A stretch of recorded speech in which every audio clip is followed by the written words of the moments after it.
SS news AP నిజాలు నిర్భయంగా. కొడవలూరు మండలం రేగడిచిలక ఇఫ్కో కిసాన్ సెజ్ ప్రాంగణంలో త్వరలో నిర్వహించబోతున్న తెలుగుదేశం పార్టీ ప్రతిష్టాత్మక మహానాడు ఏర్పాట్లను రాష్ట్ర అధ్యక్షులు పల్లా శ్రీనివాసరావు, ఎమ్మెల్యే వేమిరెడ్డి ప్రశాంతిరెడ్డితో కలిసి గురువారం పరిశీలించారు. ఈ సందర్భంగా వారు మాట్లాడుతూ 1982లో స్వర్గీయ నందమూరి తారక రామారావు పార్టీ స్థాపించిన నాటి నుండి నేటి వరకు అదే సాంప్రదాయాన్ని కొనసాగిస్తున్నామని, అధినేత నారా చంద్రబాబు నాయుడు సారథ్యంలో ఎన్నో మహానాడులను ఇప్పటికే విజయవంతం చేశామని గుర్తు చేశారు. నెల్లూరు నాయకత్వం, కార్యకర్తల ఉత్సాహాన్ని చూసిన తర్వాతే జాతీయ ప్రధాన కార్యదర్శి నారా లోకేష్ ఈసారి మహానాడు వేదికగా నెల్లూరును ఎంపిక చేశారని, ఎంపీ వేమిరెడ్డి ప్రభాకర్ రెడ్డి, ఎమ్మెల్యేలు ప్రశాంతిరెడ్డి, కోటంరెడ్డి శ్రీధర్ రెడ్డి, అబ్దుల్ అజీజ్, బీదా రవిచంద్ర వంటి సీనియర్ నాయకుల పర్యవేక్షణలో రాత్రింబవళ్లు శ్రమిస్తూ గ్రౌండ్ను సిద్ధం చేస్తున్నారని తెలిపారు. గత ఏడాది కడపలో నిర్వహించిన దానికంటే అత్యంత ఘనంగా పండుగ వాతావరణంలో ఈ కార్యక్రమాన్ని నిర్వహిస్తామని, ముఖ్యంగా యువతను ప్రోత్సహించేలా భవిష్యత్తు కార్యాచరణపై అనేక కీలక తీర్మానాలు చేయబోతున్నామని వివరిస్తూ ఈ మహానాడు విజయవంతానికి మీడియా ప్రతినిధులు కూడా సహకరించాలని కోరారు. రాష్ట్ర పార్టీ అధ్యక్షులు పల్లా శ్రీనివాసరావు గారు ఇక్కడ మహానాడు సైట్ విజిట్కి రావడం జరిగింది. నిన్న కూడా మీరందరూ చూశారు, మీరందరూ కూడా రావడం జరిగింది. మహానాడు సన్నాహక సమావేశానికి రాష్ట్ర కమిటీ సభ్యులందరూ కూడా ఇక్కడికి రావడం జరిగింది.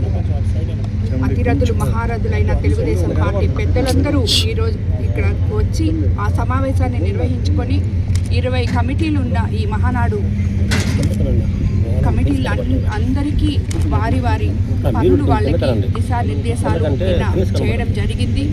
ఈరోజు కూడా ఇక్కడ ఇంకొకసారి వచ్చి సైట్ అంతా కూడా చూసుకోవడం జరుగుతుంది. ఈ మహానాడు మీకు అందరికీ తెలుసు, 44 సంవత్సరాల ప్రస్థానం కలిగిన ఈ తెలుగుదేశం పార్టీ ముఖ్య నాయకులు కీర్తిశేషులు నందమూరి తారక రామారావు గారి జన్మదినం పురస్కరించుకొని మహానాడిని మనం ఎప్పుడూ ఒక పసుపు పండుగగా ప్రపంచ తెలుగు ప్రజలందరూ జరుపుకునే పండుగ ఇది.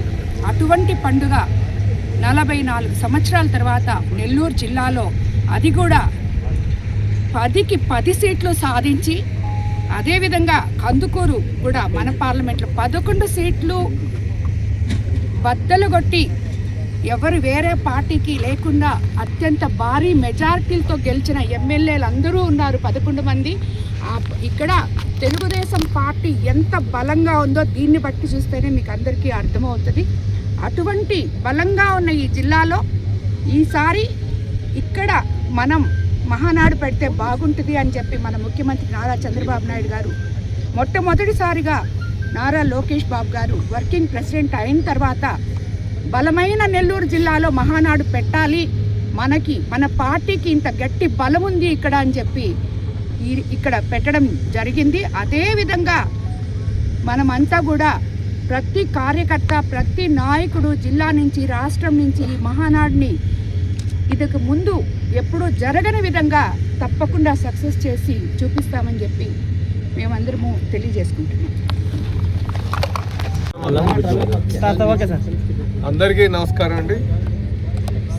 ఈరోజు కొవ్వూరు నియోజకవర్గంలో కొంచెం కిందకి దించితే నెల్లూరు పార్లమెంట్ పరిధిలో మరి ఇక్కడ 2026 మహానాడు జరుపుకోవాలని నిర్ణయించుకోవడం జరిగింది. అది ఇప్పుడు ఇదివరలోనే అందరికీ తెలియజేయడం కూడా జరిగింది. నిన్నే ఈ సన్నిహ సమావేశాన్ని కూడా పెట్టుకోవడం జరిగింది. ఇక్కడ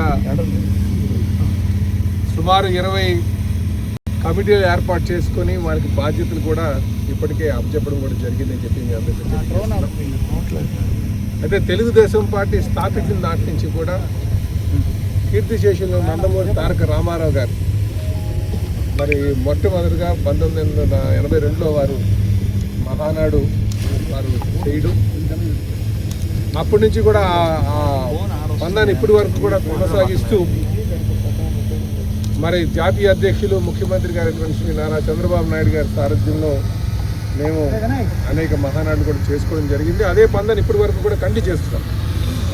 ఈరోజు నెల్లూరు నాయకత్వం, ముఖ్యంగా ఎంపీ గారు, అలాగే కొవ్వూరు శాసనసభ్యులైనటువంటి ప్రశాంత్ రెడ్డి గారు వీళ్ళంతా కూడా ఉత్సాహంగా, అలాగే కొవ్వూరు పార్లమెంట్లో ఉన్నటువంటి నాయకత్వం అంతా కూడా, అటు కోమటిరెడ్డి శ్రీధర్ గారు, మిగతా నాయకుల శాసనసభ్యులు, తెలుగుదేశం పార్టీ కార్యవర్గం అందరూ కూడా చాలా ఉత్సాహంగా నెల్లూరులో పెట్టాలి, ఇక్కడ మేము ఘనంగా చేస్తామని చెప్పేసి నాయకులకు ఉత్సాహం చూసిన తర్వాత మా నేషనల్ వర్కింగ్ ప్రెసిడెంట్ గారు లోకేష్ గారు నెల్లూరులో పెట్టాలని చెప్పేసి వాళ్ళు డిసైడ్ చేయడం, ఇక్కడ అదే ఏదైతే నాయకులు చెప్పారో ఇలా మేమందరూ కూడా కలిసికట్టుగా చేస్తామని అదే మాట ఇచ్చి ఇప్పటి వరకు కూడా చాలా నిర్ణయించినటువంటి 2-3 రోజులకే గ్రౌండ్ ఒక షేప్ తీసుకొచ్చేసారు. నిజంగా నేను మరి స్థానిక శాసనసభ్యులైనటువంటి ఎంపీ గారైనటువంటి వేమిరెడ్డి ప్రభాకర్ రెడ్డి గారికి, అలాగే మా నాయకులందరూ కూడా అజీజ్ గారికి, నెక్స్ట్ మా కోటరెడ్డి శ్రీధర్ రెడ్డి గారు, గోవర్ధన్ గిరిధర్ గారికి, నెక్స్ట్ మా బీదా గారికి, అలాగే మిగతా నాయకులందరికీ కూడా శాసనసభ్యులు ఉన్న పార్లమెంట్లో పరిధిలో ఉన్నటువంటి శాసనసభ్యులందరికీ కూడా తెలుగుదేశం పార్టీ నాయకులందరికీ కూడా నేను మనస్ఫూర్తిగా అభినందనలు, ధన్యవాదాలు తెలియజేస్తున్నాను. జనరల్గా స్టార్ట్ అయిన తర్వాత అనేక అడ్లు ఆటంకాలు వస్తుంటాయి. అలాంటిది ఏమున్నా సరే అవన్నీ పక్కన పెట్టి మొత్తం పూర్తి స్థాయిలో ఇక్కడ పని జరిపించడం చాలా ఆనందంగా ఉంది. మాకైతే చాలా నమ్మకం ఉంది. ఇది మహానాడిని ఏదైతే కడపలో మేము చాలా బాగా చేసుకున్నామని చెప్పేసి ఇంతవరకు చెప్పుకుంటున్నాం, కడపలో చాలా బాగా చేసాం లాస్ట్ ఇయర్, దాన్ని మైమరిపించే విధంగా రేపు నెల్లూరులో జరగబోతుందని కూడా ఈ సందర్భంగా తెలియజేస్తున్నాను. కనుక మాకు చాలా ఆనందంగా ఉంది. ఇందులో అనేక తీర్మానాలు చేయడం జరుగుతుంది, యువతని ప్రోత్సహించడానికి భవిష్యత్ కార్యాచరణ, అనేక విషయాలపైన ఇక్కడ చాలా కూలంకషంగా చర్చించుకోవడం కూడా జరుగుతుందని చెప్పి ఈ సందర్భంగా తెలియజేస్తున్నారు. చాలా సంతోషం. దీనికి మరి మీ అందరి సహకారం కూడా కావాలి. మీ అందరి సహకారం, ఎందుకంటే మీడియా వారి సహకారం ఉంటే ఇక్కడ మనం జరుగుతున్నటువంటి విషయాలు కానీ, ఇక్కడ చేస్తున్నటువంటి సన్నిహక పనులు కానీ ఇవన్నీ కూడా తెలియజేయడం అవుతుంది. ఇదేమవుతుందంటే కొంత ఉత్సాహం నింపుతుంది మా కార్యకర్తల్లో. ఈరోజు మేము వచ్చినా రాకపోయినా పని జరుగుతుంది, కానీ ఇక్కడికి వచ్చిన తర్వాత, ఇక్కడ చూసిన తర్వాత ఈ విషయాలు అదే ప్రజలకు తెలియజేస్తే ఇంకా మా నాయకులందరిలో కూడా ఉత్సాహం నింపడానికి ఆస్కారం ఉంటుందని చెప్పి తెలియజేస్తూ మీ యొక్క సహాయ సహకారం కూడా ఇవ్వాలని చెప్పేసి మీ మీడియా ప్రజలందరినీ కూడా నేను మనస్ఫూర్తిగా కోరుకుంటున్నాను. నమస్కారం. Please subscribe SS News AP.